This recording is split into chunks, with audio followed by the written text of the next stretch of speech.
Kia ora everybody, welcome back to the Black Jersey. It's your boy Max and I'm the host of the channel, back where it all started in my office. And today I've got some special guests returning. You guys really like the podcast that I did with Lachlan of Scrumbags over on Instagram, the Pick and Drive podcast, and Nick of the Rugby Punt-It, one of South Africa's most popular podcasts. So with these guys being in a bit of a hot demand, I thought I'd bring them back to sum up the Rugby Championship now that it's all over and done with. We're going to count today's matches of the All Blacks versus Wallabies, South Africa versus Argentina as a fourth round. So let's get right into it. How are we feeling, fellas? I'm feeling flat. I think that's a bit of a rough question for a bloke who's just lost 4 games in a row. What about you, Nick? Yeah, it's also not been the most ideal time for the Boks. I mean, we did only take one loss, but it doesn't feel like we're quite where I thought we would be at this stage of the season. Yeah, we're all, I think, like in varying stages of the World Cup cycle. Like, I feel like maybe South Africa could get like lucky or something if maybe the whole controversy karma comes back in your favor. I feel like Australia, not all hope is lost, but I'm also worried, like, what if the All Blacks are showing their hands too early? We'll get into the structure that I guess everybody in the audience. How we're going to roll it is we're going to talk about the pros of each nation, move on to the cons, and then discuss potential player movements for the World Cup squads are announced. A few of them you're already going to know, but we'll just have a yarn about that at the end if we get time. So, Nick, mate, first victim, you're South African. We got to please the majority of the audience. How are you feeling about your team? What is the best thing going for them right now, mate? Look, I think the Springboks have got quite a bit of depth in a lot of positions. It's also probably their biggest con because there's some that really don't. But I think we learned a lot about a number of players through the last 4 tests. I think we know closer to who the World Cup squad's going to be. But I think the biggest pro out of there is to see that Dwayne Vermeulen is back to his hard best. I think he's going to be important for us in the World Cup. And yeah, you know, the selection continuity that we've not really put on the table bit us during the season. But I really think scrum halves, I don't think there's any team with as many as we have. Yeah, the 9 depth is a bit of a funny old thing in South Africa. As an Aussie, how do you see the best side of South Africa before the World Cup, mate?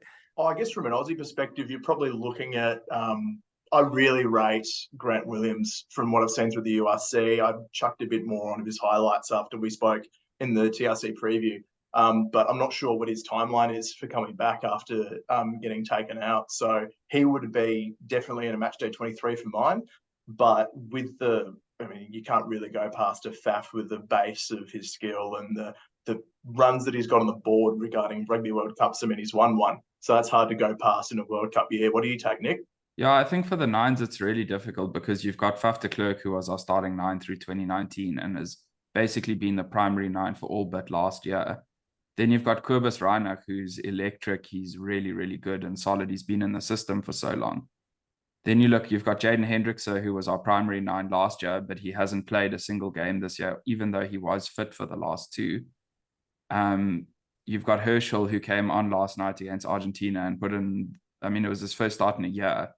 And there we go. He put on a hell of a performance. So I wouldn't want to be the Bok coaches selecting that, but I think the 3 we're going to end up taking is probably Faf, Reinach, and then it's going to be a toss-up between Grant and Herschel. I think Jaden is probably out, having not played this year. It's a bit of a funny old thing, like I said probably before at the start of the video, because you've got such amazing depth in the key decision makers for the team. It's not as good elsewhere, but I would be feeling pretty confident if I was Jaden Hendrickse, because, like, you know, when you go back to old videos of mine, you see the depth charts. I reckon that Jaden Hendrickse is going to be okay, because when you count on the fact of him being injured in 2021, to be honest, I reckon that it's a good chance that he would have been leading the minutes for South Africa at scrum half, as you guys would say. Though he hasn't been played, perhaps this is just a case of the coaches wrapping him in cotton wool. Do you reckon that there's a potential for Hendrickse to continue starting once he's back in and Reinach to be the go-to on the bench by any chance? I think it's difficult because we're announcing our World Cup squad now on Tuesday. And we all know the coaches have already made it clear that we're taking 2 injured players already, which is Handré Pollard and Siya Kolisi. Then you look, are we going to take the injured Ox and Chair, because Ox brings a lot to the pack? So if you answer yes to that, that's already 3 players that haven't played and are carrying injuries. Can you really afford a fourth? So you're feeling pretty positive about the I guess recovery time of Andre Pollard and Sia Khaleesi. Is that kind of the biggest good piece of happy-go-lucky news for you, mate? Yeah, I think, Sia is massive to Springbok rugby. Besides what he puts on the field, to the team as a whole, to the country as a whole, he's a very important cog in that machine. We have seen training videos of Sia taking contact, of Pollard taking contact, but they haven't yet come onto the pitch, which is a definite concern. But the coaches have made it absolutely clear that those two are going to the World Cup. So, when they're going to play, will they face Wales? Will they only get a run against the All Blacks in Twickenham? Who knows? But those are definitely two risks we're taking in that 33-man squad. Yeah, that's pretty good news, considering, what's been going on with 10. So nice way to start off the video. Good news for Bok fans about Khaleesi and Pollard. Any more opinions on the Boks and good things going for them before we jump into the Wallabies over there, Lachie? Oh, I just think you bang on, Nick, with how important Andre and Sia are. And I'd throw in, they're probably in the top 3 most influential players on your park, along with Franz Malherbe. I think those 3 were so key in your 2019 campaign, and having them on the paddock sooner rather than later is going to be massive. So come playoff time, I wouldn't want anyone else in your 6 and your 10 and your 3 than those 3 we mentioned. Yeah, absolutely. Righto, the Wallabies. I ate my words pretty big. I think I need to just psychologically stop preparing myself for coaches who are just going to absolutely smash it with a short-term turnaround. I got too excited for Gatlin at the start of the year. Now I've got too excited for Eddie Jones, but mate, Nick and Lachie, guys, I do think Australia, they are trending in the right direction.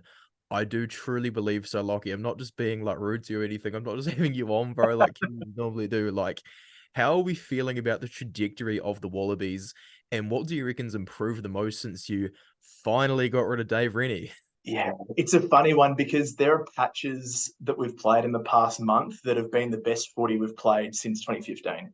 I'd have no doubt about that. But in the same token, you're 0-4 when you include Bledisloe too. And the amount of pressure and the narrative of Eddie Jones back in Australia has turned so quickly. That's how voracious the Aussie media cycle is. You're immediately piling on Jones. You're piling more on Jones than the players, in fairness, which has been a byproduct of his standing. But the good thing that I've taken out of it is that we're finding out which players aren't up to it. And Eddie's making that very clear with his selections. He gave Tom Wright 2 cracks at the start, and bang, he's gone. Didn't perform, so he's gone in Eddie's mind. We can see the same thing with Jordan Uelese. Had 3 cracks, came out injured before Bledisloe 2, and now his spot's probably gone with Matty Fazler, who had a huge season for the Reds, putting his hand up as a backup hooker and saying, I've got it in me. I'm debuting in a Bledisloe Cup, and he played really, really well. And he's taking a chance on these younger players like your Carter Gordons, your Tom Hoopers, and they're showing that they've actually got what it takes to play at this level. So we're not reliant on the old guard that's probably been seen to have either hindered or not progressed Australian rugby for this past 8-year block since the 2015 World Cup final. So don't get me wrong, the results are poor. They're very poor. And we expected to beat Argentina at home, and we let New Zealand off the hook in Dunedin. There's 2 games that we should have won. But we're seeing really good patches, so that's what excites me. Another side of it would probably be we're seeing a bit of improvement around the set piece. It was shaky at times, and I think a couple of 100% games with our scrum retention.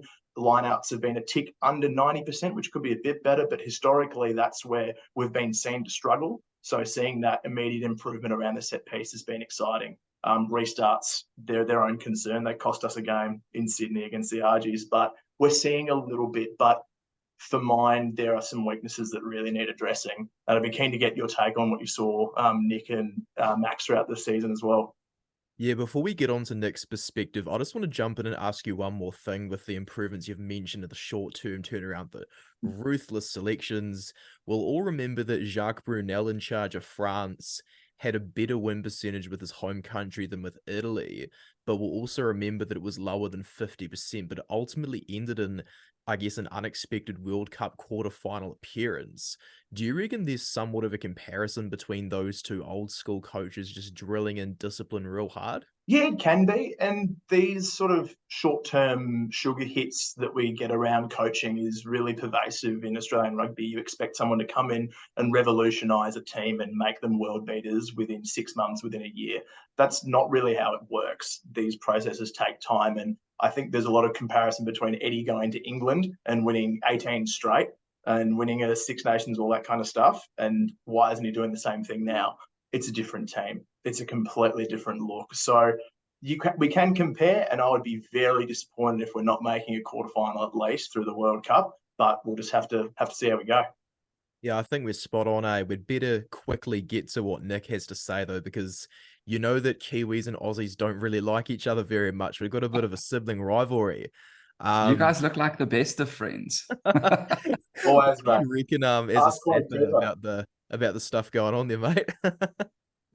Look, I think if we go back to when we all first jumped on here together, Lachie said, Eddie's not under much pressure for the Rugby Championship.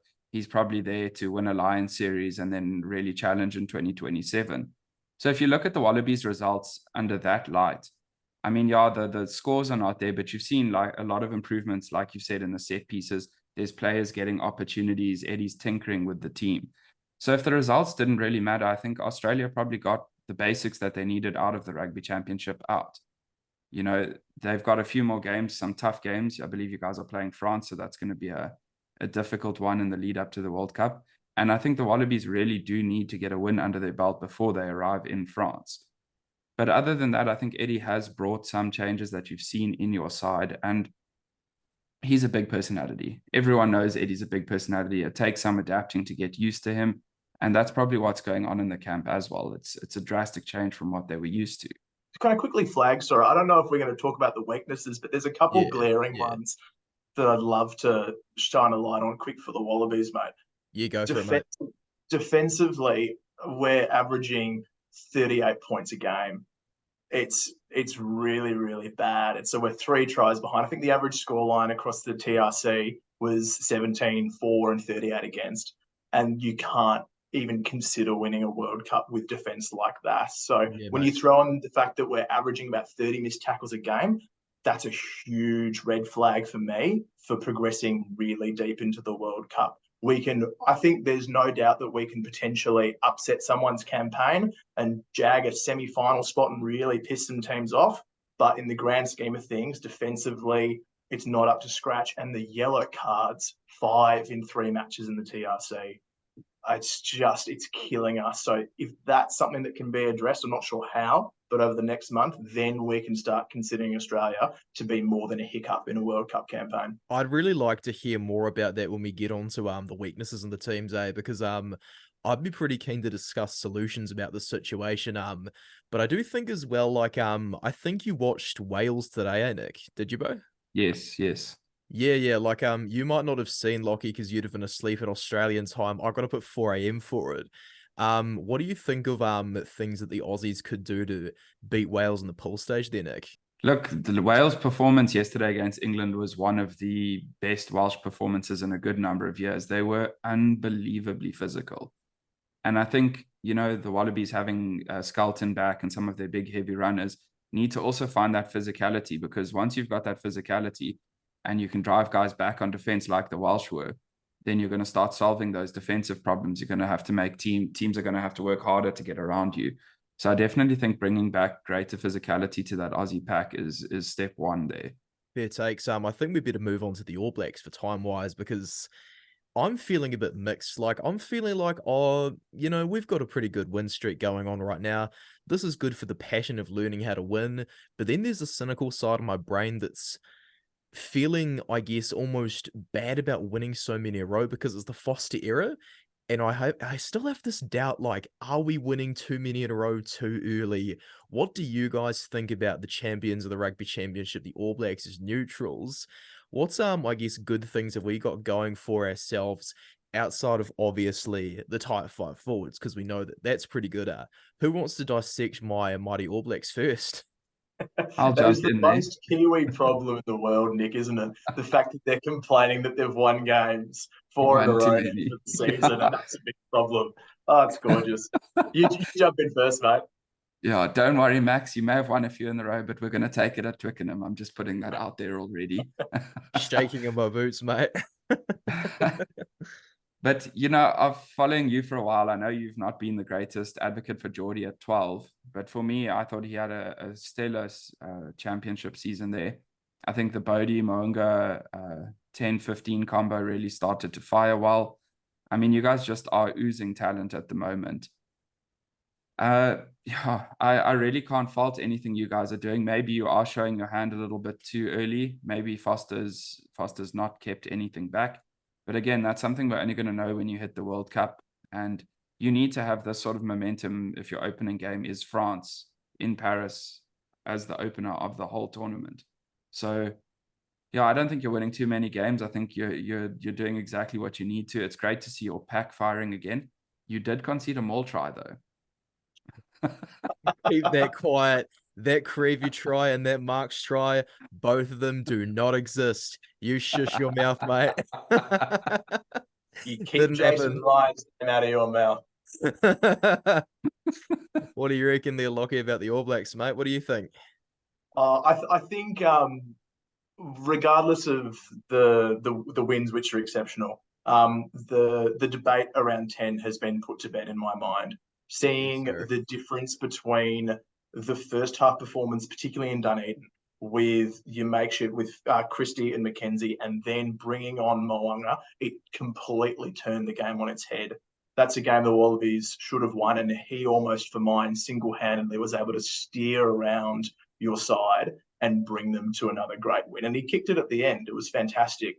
From a fly halves perspective, it's one of the best halves of footy I've seen in a long time, and he's been doing it for ages. So please, for God's sake, pick him at 10 if you'd like to win a World Cup. But what I also really enjoyed seeing is the rise of the All Blacks packers being feared again, which is a really cool aspect. So we're seeing people like Shannon Frizzell and more recently Sammy Penny-Finau putting their hand up as an enforcer on the side. You've got Scott Barrett, who for mine is the informed forward in world rugby at the moment. And that game in Bledisloe 1 at the MCG was testament to that. It was brilliant. It was a really all-round game from him. So I like the fact that there are now multiple points of attack, but also aggression, which is great to see, because that's what World Cup teams have. They have that mongrel. They've got a bit of arsehole about them to help drive them over the line. And I think for the All Blacks to go deep and potentially win a World Cup this year, it's on those three that I mentioned in the pack, particularly your Scooter Barrett, your Sammy Penny-Finau if he gets a chance, and also your Shannon Frizzell to really drive that aggression. So that's what stood out to me from the AB's campaign. Fellow New Zealand supporters, these guys have given it to you straight. There are guys who are playing well right now. The Packers finally getting good now that we've talked about everything else before the pack, because that's a pretty obvious one that they're playing really well. Now, the biggest question is, are the opposition coaches going to pick up on the patterns I've noticed? We'll have to find out, because first off, Argentina have done so much resting and rotating. What do we reckon is actually going to be the benefit out of this? Like, are they coming in with concrete plans? Or have you guys not really seen anything? Like, is there anything good we can take away from them? I guess from the perspective looking from coaching down, because I guess that's the best Aussie take, you looking at Checker first, that's very much his brand regardless. It's unpredictable. It likes, you're saying that we're going to run the footy all the time, but then you'll have games where all they do is kick it high. I don't think he's shown anything, and I don't think he wanted to this Rugby Championship. Fantastic confidence-wise for them to get that win in Sydney. Although, gee, I would have loved a TMO check at the end. But we didn't deserve the win regardless. So, in fairness, they can have it. But the way that they were able to score quickly and put intense pressure back on the Wallabies in that game, I thought that their ruck presence, their back row especially, continues to be one of their biggest weapons. So seeing them able to take it to the Wallabies and dominate them around the breakdown was a big yes for them coming into the pool stages, because there's a lot of chatter around, how competitive Japan could be, how competitive England could be.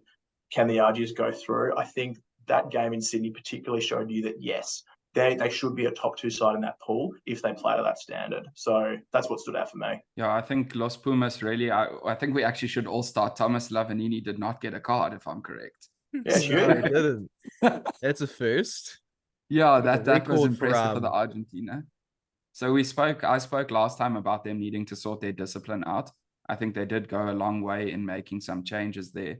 But I also think the Los Pumas squad was similar to the Springboks, a lot of rotation, a lot of mismatches across the field, testing everything out. And, you know, I think now the last 2 games that they're going to play is where you're really going to see where they stand in the lead up to the World Cup. Same with the Boks. You know, Checker is a quality coach. He will have something up his sleeve. And like he says, I don't think they wanted to reveal too much during the championship. Yeah, it's almost if I can probably compare them to your guys' team from 4 years ago then, Nick. South Africa in 2019, everyone around my hometown was saying, oh, All Blacks South Africa World Cup final.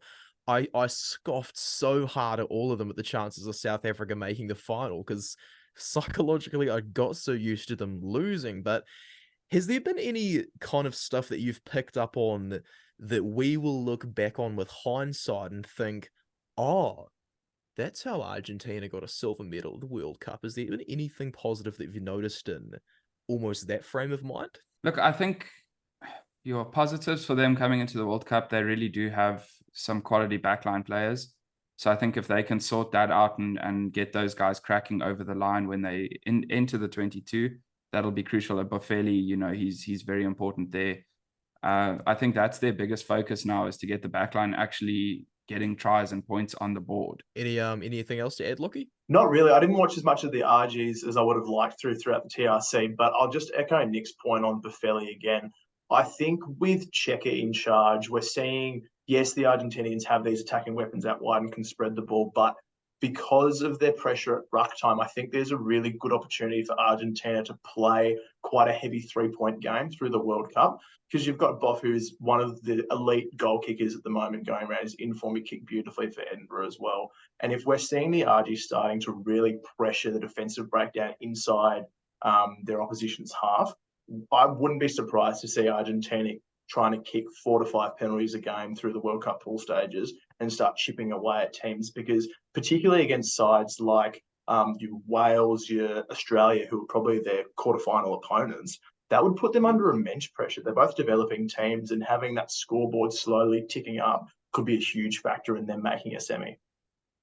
Yeah, it'll be very interesting to see all that stuff. So before we get into the ad break, just to sum everything up so far, South Africa, depth is where it counts. All Blacks, form. Aussie, no need for pressure. Things can develop as we want. And Argentina are really feeling like a dark horse. We'll catch you in about 30 seconds or so, guys. Welcome back, guys. We're now going to get into a few negatives, potentially posing threats to the Rugby Championship sides ahead of the 2023 Rugby World Cup. I think we're going to do the usual, and we're going to start off again with South Africa. We've got a rhythm right now. Nick, what is really starting to trouble you? And don't say the midfield with Creel as a cop-out. I know your thoughts there. What is something else that you are like genuinely worried about as a Springbok fan that Scotland or Ireland could start targeting? Look, I think our defense has shown some frailties when the teams are starting to get the ball out wide. I have seen us trying to adapt a little bit to that, which hopefully improves and sticks in the coming games. But a huge weakness of ours is if Andre Pollard is not fit. Manie Libbok is excellent at running the back line, at distributing the ball. Him and Damian Willemse link up exquisitely when they're on the field together. But Manie cannot kick well. And I don't believe Cheslin should be there to kick, or Faf should be there to kick. We need a 10 that can tick over the points. I think we left 15 points on the board against Argentina last night from the boot. And, you know, if that's a World Cup, that's not how we're going to win the trophy. I think also 13, not because of Jesse Creel, but Lucanio went down injured last night. So that's a big concern for us if is not available. And, you know, our locks. We didn't contest the lineouts very well against the All Blacks. We shipped a couple of loose ones last night again. And I think the lineout is something that was a big strength of ours. So that's something that needs to be sorted out. Maybe Loet Diaco doesn't make it to the World Cup now, and you see a Jean Klein coming in. So you're potentially thinking that the World Cup locking spots could essentially be Jean Klein, Marvin Ori, Eben Etzebeth, and maybe Franco Mostert will just exclusively play lock potentially? I think Sos will come as a utility forward, but I think Archie Snyman will be the fourth lock. I think we're going to take 4 specialist lock plus Franco Mostert. Sorry, there's Snyman, my bad. Lachie, your thoughts though? I was about to got say speak here? leaving Snyman home would be cause for lynching at some point. He's the man in my opinion. But I think from what I've seen from the South Africans, it is around who you're picking through the halves and midfield. I have so much respect for Pollard as a goal kicker, and you bang on with how important that is to the World Cup stage. We're in a similar position without a noted goal kicker for the past 2 games, and you see how that's panned out for us. So I think making sure that you've got your Pollard, you've got your Khaleesi on the field, and then just figuring out what the best way is to tie up teams defensively. If you're playing with a Faf and you've got that shooter in defence at 9, does that come with the game plan for the next 9 who has to step in if Faf's not available? So how your defence around your halves and your midfield players out is going to be critical, in my opinion. Absolutely. How about Australia? We've gone through a few of them before. We need to get back to them.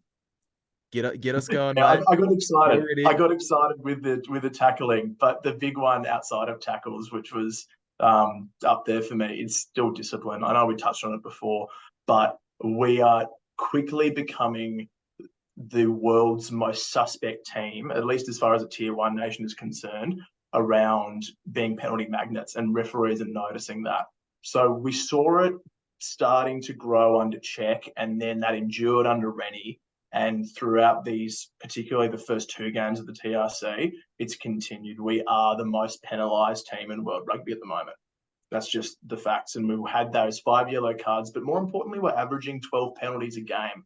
And more often than not, they're in our defensive 22, which is killing us on the 3-pointers, and then being able to kick for corners and pressure our defensive line out. So we will not be able to progress as far as we would like in the World Cup if we can't start peeling these penalties back. We saw it in the past 2 games for the Bled. We started to get a bit more parity, but we're still giving up penalties in really, really critical areas.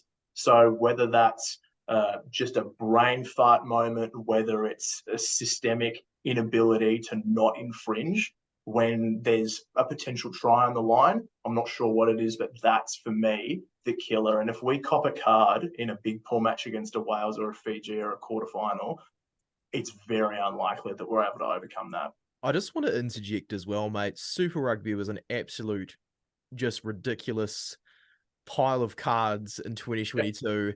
There were so many. Do you think Super Rugby's refusal to obey World Rugby's laws around the 20-minute red card, the scrum half having to wait behind the scrum rather than charging ahead, do you think Sanzar's continued undermining of World Rugby's authority is actually loosening the Australian discipline and making them go into test matches not understanding the stakes of getting out there and consistently giving penalties away? Like, what do you reckon of that? I think they can't relate to the stakes. I think that's clearly understood, but because you're not putting into practice regularly, it does impact you. And it's not for me a case of, reckless tackles or dangerous contact, although we saw that from Tupou in the first Bledders load, tucking a shoulder in. I think it's just the rinse and repeat. You're not getting constant affirmation and constant reinforcement. This is the way that the game is played. So because there is that variation, I think Australia and New Zealand are both more susceptible to potentially slipping up in a big moment come the World Cup. I'm hopeful that doesn't happen. I would love to see a relatively card-free World Cup, but given the way that things are being officiated now, who knows what we're in for when we get to France. Let's hope that all the cameras work this time. I guess Aussie are just in a funny old situation right now, but the All Blacks, time to discuss them once more. I just keep noticing stuff, and I don't know if I'm reading in too much to it. I know I definitely read too much into South Africa and Australia's first game there, but have you guys noticed any patterns that the All Blacks may be suffering from, aside from the potential movement of the spine with Tutu and Weber being excluded from the current team? That's a tough one because I really, really rate Brad Weber. I'm not sure how he's viewed on your side of the Tasman, but for mine, he was such a brilliant stabilizing force throughout the year for the Chiefs, and he has always impressed me as a player. So maybe I've got a bit of recency bias for seeing him succeed in the past few years with the Chiefs. But outside of that, I would be more concerned with the All Blacks starts in particularly the game in Dunedin around the physicality. So clearly he came out in the second half and smashed us, and that was a big turnaround. And whatever was said at halftime, flick it to me so I can send it to Eddie. But the physicality up front early, I think that might be an area where people can target. Specifically, the bigger body teams like the French should be able to go forward and run that nice direct line back into your B and C channel and really put the pressure on those inside shoulders. That's the only area that I could see from an Australian perspective as finding some success, because that's where we found it early in Dunedin. We were really effective at punching close in the B and C channel, and then as the defence out wide starts to fracture, start to exploit that. Nick, did you see anything from the Mount Smart game in particular? Yeah, I think something that the All Blacks relied on heavily was Shannon Frizzell out in the wider channels. And I think, it gave a little bit away of your guys' ruck defense, because we saw Grant Williams snap through there a couple of times, and against France, that's something that's really going to be a potential issue if you're not guarding those rucks well, because Antoine Dupont is just going to run through there all day. So that's a huge strength, but it can also be a potential weakness. And I also worry a little bit about your guys' front row depth. The guys there now are performing very, very well, but one or two key injuries could see you reverting to that front row setup you guys had in Mbombela last year. And, then there might be a couple of troubles matching physicality, as Lachie said. We're not going to be getting to the Mbombela setup because George Bower is missing the World Cup due to injury. Angus Ta'avald only returned from a spinal injury he got with Auckland, but I do agree with you on the type 5 forwards there, like with depth. Like I keep telling my Instagram audience, just protect De Groot at all costs. Another thing I was noticing from what you were saying, Nick, like, do you actually think that our backline is potentially too small in the face of a bloke like Jonathan Dante, who has the skill set of a 10, but the size of a flanker? He's got a kicking game, a distribution game, but he'll crash up and he'll win the turnover still. Do you think that the video I made on Caleb Clark, do you think we're missing a lot of that ruck presence when he's not on the pitch? I definitely think it's a factor in there, but I mean, you've got Geordie Barrett, who I feel brings quite a decent amount of physicality in the centres for you guys. But if you look at how you're going to face up against France specifically, they have talent all over the park. It's going to be whether or not your defensive patterns can align and keep them at bay, because Dante is a huge threat. Right across the French backline, Intermac is also, I mean, we saw some of what he can do with the ball in hand. It's going to be difficult to defend, and they're going to keep you guys tighter to the rucks than you were during the Rugby Championship, that's for sure. And without that width, what happens? I'm getting terrified for France, quite honestly, because there's no stadium these days like Stade de France. It's that Coliseum feel that you used to get from Twickenham back in 2017, 2018, 2019 with England and Eddie Jones.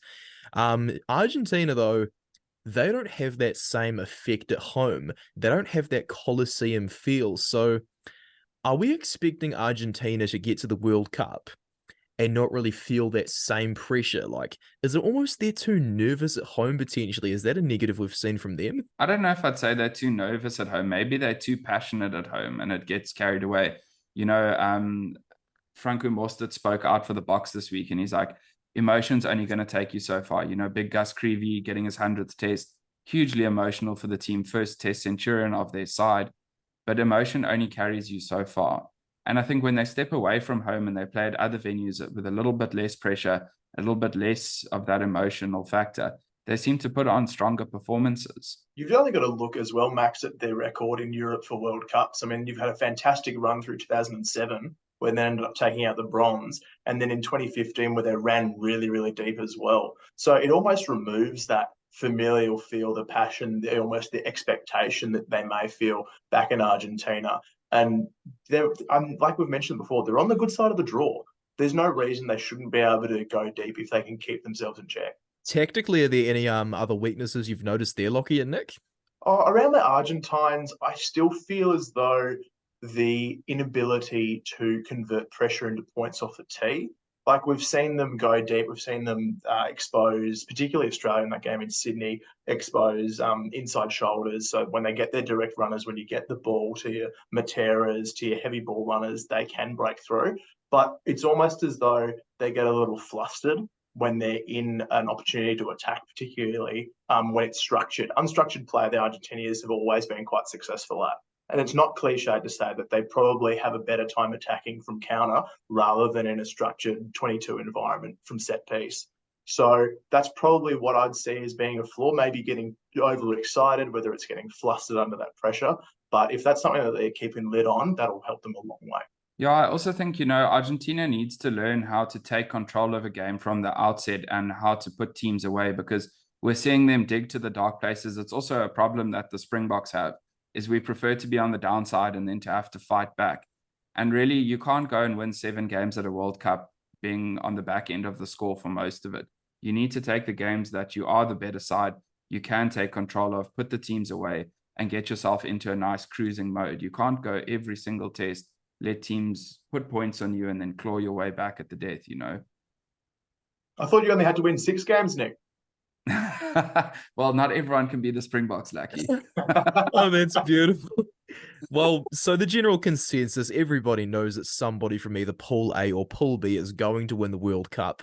But as a general consensus for just us three, are we thinking that Argentina, rather than England, rather than Japan, rather than Samoa, I'm going to say Samoa, rather than Australia, rather than Wales, counter all these teams, do we think Argentina is perhaps in the best place in terms of potential to cause an upset? Oh, for me, it's yes and no. I think they're no further ahead than Australia at this point, which is weird to say because they've beaten us at home. But from Argentina's performances, aside from the Australian game, which was won late and won, you'd say, on a 50-50 call with the grounding, you're looking at a team that hasn't shown me more than they did last year. So those games in New Zealand where they've come through and they won famously in Christchurch and they had some really good performances throughout the year, there's no point this year where I've gone, I've seen noticeable improvement from the Pumas this year. So I'm expecting them to make a quarterfinal. There's no doubt about that. Whether that's against Australia or against Wales, both of those teams are capable of being beaten by the Pumas. I can't see Argentina at this point winning a semi-final, but I'm not surprised if they make one. Yeah, I share those sentiments. I think it wouldn't surprise me to see them in a semi-final. They have shown an aptitude for the big moments, having beaten both of you guys at home, not us. Harsh again. Jeepers. Well, I have to get my digs in there, boys, when they come about. He didn't like that 6-game one, did he, Max? He didn't like that at all. No, I don't think he did at all, eh? Well, Max, you've got to count on those 2019 Springbok tactic changes, because you guys now won the Rugby Championship, and the Boks 2019 is the only one that did that and won a World Cup. No, I'm not rating our chances. I think there was a bit of a one-off because Rassie just continued to repeatedly select people, but we do have to discuss selections now that we've got a bit of time at the end. Since he's, causing the controversy of the ref, maybe is Rassie Erasmus going to be one of the guys that you're going to be dropping? No, Rassie is definitely going to be there. I see, actually, all of us thought he was in South Africa and he appeared in Argentina yesterday for that test. And you saw him going nuts on the boys at halftime. Yep. And out came Manie Lippok. Suddenly he could kick. The guys were suddenly taking the ball up into contact well. So unfortunately, Max Rassie is definitely going to be there. So if he's keeping his place, who do you think are key Springboks that we need to worry about? Is Diaga or Ori the most risk for locks? Because we think that Snyman, we think that Klein, we think that Etzebeth for sure, we think they're safe. Who are the most at-risk players in the current setup? The most at risk for is definitely in the locks. I mentioned earlier, Loet Diaga is probably on the fringes now. He didn't operate too well against you guys. And then he didn't get a second performance now in Argentina because he was ill. Has he proven enough to be selected over Jean Klein, who had a good game yesterday, had a very good game at Loftus? Or are they going to rely on what they know Loet can bring, having been in the system for so long? But I have to think that there's a reason they brought Jean Klein back. So, maybe we're in for a bit of a surprise there. I think the centers as well. 2 more places open in the squad. Springboks are very fortunate that we have 2 props that can play loose and tight head. which means we don't need to over-select in the front row. Does that mean Andre Esterhuizen finally gets his shot at the World Cup? I think he was the most unlucky in 2019. Where are we going to select those additional 2 players? I don't see us taking more than 3 nines. That would be a bit wasteful. So is it Andre that gets in? And after Canan Moody's performance last night, does that leave Mapimpi out? He also had a cracker last night. Kirkley Aronson, Mapimpi, Canan Moody, Cheslin Colby. You're not taking all 4. So Aarons is in for sure. That's all we know. Aarons is in for sure. Yeah. So that's, I think the back 3 is going to be where the heartbreak comes. Do you think Canan Moody, because he's a young 20-year-old, is he potentially going to just have that heartbreak thrown his way as he's going to have an opportunity in the future? Is that potentially the way you see things going? You know, that's the way I thought of it prior to last night. I think what he dished up on that field last night was reminiscent of JP Peterson in his heyday in 07. You know, he was everywhere. That guy was involved in absolutely everything.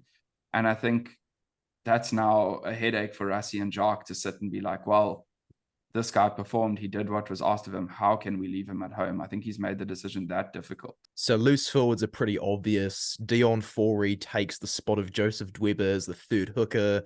And then Canan Moody could potentially be taking the spot of Makazole Mapimpi, with LaRue as the only specialist fullback. Willems are covering 10 and 15 still.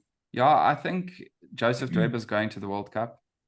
I think it's part of the Springbok selection plan. He needs to be there. And unfortunately, I'm not sure that Dion Fourie is going to make it. Everyone wants to see him fulfill that sort of Schalk Brits role in the squad. I love him. He's hard as nails. And I really feel like he's a player that we would need come facing you guys or come facing France and Ireland to slow down your guys' ruck speed, that our defensive patterns can set and deal with you. You'll have to forgive me ignorance quickly, sorry. But is Moody, because I've got massive raps on Moody after he completely carved us up in Sydney last year, does he have the capacity to play outside a wing role? Can he cover a fullback or an outside centre? I think at a push, you could probably move him there. And I mean, the Bok coaches have not been averse to using a wing at centre. But I think that's very much at a push. He's still very young. And I think they prefer him out on the wing with a calm head there at 15. So Australia, what are we thinking about people getting dropped for them? Who do we see coming back from injury? And how on earth are they going to replace Taniela Tupou if he's joining Ellen Ala-Alatoa on the sidelines? Oh, mate, losing Ala-Alatoa is the biggest blow by far. I mean, everyone's got massive raps on Tupou. He's probably the most recognised Australian rugby player at the moment. But Ala-Alatoa has been the centerpiece for ACT's relative success over the past 3 or 4 years in Super Rugby, and then feeds into the Wallabies. He's now a Wallaby skipper, but not with the most fantastic record. But he has been crucial. It would be a death knell if we're unable to have one of Ala-Alatoa or Tupou, and Ala-Alatoa's out. It's a ruptured Achilles, so he's not taking part. And that's really, really tough for him because he would be a starting 3 and one of the few world-class props that Australia currently has.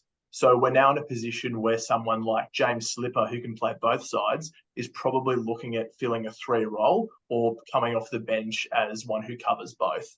So that's what we're looking at. And then that depth is sorely tested. You've got players like Sam Talakai with limited experience, but had a pretty good season with the Rebels. You've got Zane Nongo, who's very young. And then beneath that, you're looking at tight heads who have really, really limited experience on the international stage. So with that in mind, one of the key players come World Cup time becomes James Slipper and consequently Angus Bell, who had a brilliant return from injury over especially those last 2 Bledisloe tests. I thought he was far and away our standout player at loosehead, not only for his running game, but for the fact that he's able to shore up that scrum and form a really aggressive loosehead role with either Dave Parecki or someone who's looking increasingly like a Matt Fazler as your 1-2 pincer on a tight head. So those 2 for mine in the front row, but also given the injuries that we've had in the back row, losing someone like a Michael Hooper, someone like Pete Salmer, who's fallen out of favour, we now look to Tom Hooper, who also has been probably our breakout forward star of the TRC. And we often cry about, what does a six look like between Australia and New Zealand, and you've had your Sammy Penny-Finau's and your Frizzels coming out. Tom Hooper's becoming that guy on our side of the ditch. A massive 6'6" bloke who locks down a line out, carries hard, and makes 30+ tackles. That's all you can ask for a blind side. So he's becoming really important. And then further out wide, the fullback role is one that really interests me. So Tom Wright's fallen out of favour seemingly. Andrew Kellaway's been solid. And for mine, that's what a 15 does. They're reliable. So I think Kellaway's booked his seat on the plane to France. Who his backup is probably up in the air at the moment. We'll have to wait and see.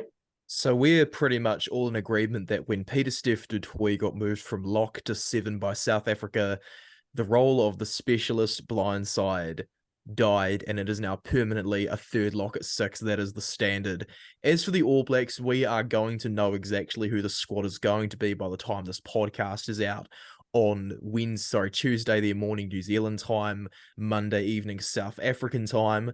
But I will go over the facts that I do think there is not going to be room for either one of Sammy Penny-Finau or Josh Lord. So hopefully Ian Foster makes the right call with one of those two.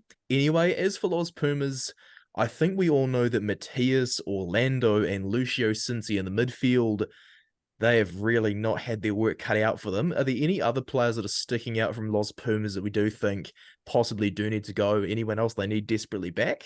Look, I think it's been interesting for me that Gus Creevy's there, the sentiments around him, he's a quality player, but he's not been given much game time. And that makes me question, is he someone that cannot play a full test anymore, or at least 60 minutes? Or, what's the situation there? Because if you suffer an injury to Montoya, then suddenly you need Creevy to step up, and can he really bring that? So I think the selection of the third hooker, or do they take a fourth one even to the World Cup, is going to be an interesting one from Cheika as well. So do you think it's possibly worth the gamble to start Ruiz if Montoya goes down and bring a fourth choice hooker in place of someone like Cinti who hasn't performed in the backs? Is that potentially going to be a solution for Los Pumas? Yeah, that might have to be a solution that they look at, because unfortunately they don't have a player like a Dion Fourie who can play in the loose and at hooker. So they're going to have to bring a specialist along if they do want to cover that risk. Or maybe they cater for it by keeping someone on standby, but someone that's with the squad right up till they depart for Europe. I'm not sure, but that's definitely a position I see being a potential weakness should Montoya get injured. I mean, perhaps they could just go without a second choice number 8, because Pablo Matera and Juan Martin Gonzalez both prefer to play at open side flanker at 6, but they also both play at number 8. So potentially it'll be those guys going alongside Bruni, no room for Issa, and a fourth hooker could go in Issa's place with Grondona and Kramer, obviously covering the blindside role at 7. It's definitely possible. I mean, anything's possible in this world because, as I said before, the World Cup draw, it is a farce, and despite a 0 from 4 record, Lachie, your team could be going to the World Cup final if they get so lucky. That would be a very Eddie Jones thing. I want to say thanks to Nick from the Rugby Punt-It and Lachie from Scrumbags, the Pick and Drive podcast, for joining me on today's episode. We are less than 2 months away from the World Cup, about 5 months away or so, getting quite close to just 30 days away. The hype is real. The excitement is real. It is going to be very interesting to see what the final cuts are for the World Cup squads and the tactics that are going to come out as a result of it. Gentlemen, do we have any final thoughts for the audience before we depart? I'm just putting it out there. I've put money on Ireland to go out to you guys in the quarterfinals, and I think we're going to dish it up for France in the quarters. Bold selections. That's what's coming our way. Oh. I love that. Maybe I'll debut this. I remember mentioning this off air last time, but I think there's a real chance that Ireland don't make the quarterfinals. And I think that's my bold prediction for the World Cup, just to see what happens. And if there's any Irish floating around, you can pick up and bite on that. Feel free to have a tug on that. I think it's going to be Scotland quite did play interesting. very well yesterday. I'm not going to predict a winner or anything. I want to give as much time as possible. I want to watch as many Summer Nations Series matches as I can. But a bold take I'm going to make instead is that Georgia are going to beat Wales and Australia in the pool stage and top the pool. How you feeling about that? Typical rubbish from across the ditch, but I wouldn't be surprised if Wales don't make it. It'll be very interesting to see that one indeed, eh? Cheers for watching, everybody. Really appreciate it. Make sure to follow Nick and Lachie on their socials and on their podcast. I've got the links down below for you guys, and we'll catch you next time. Cheers, Fano from Max.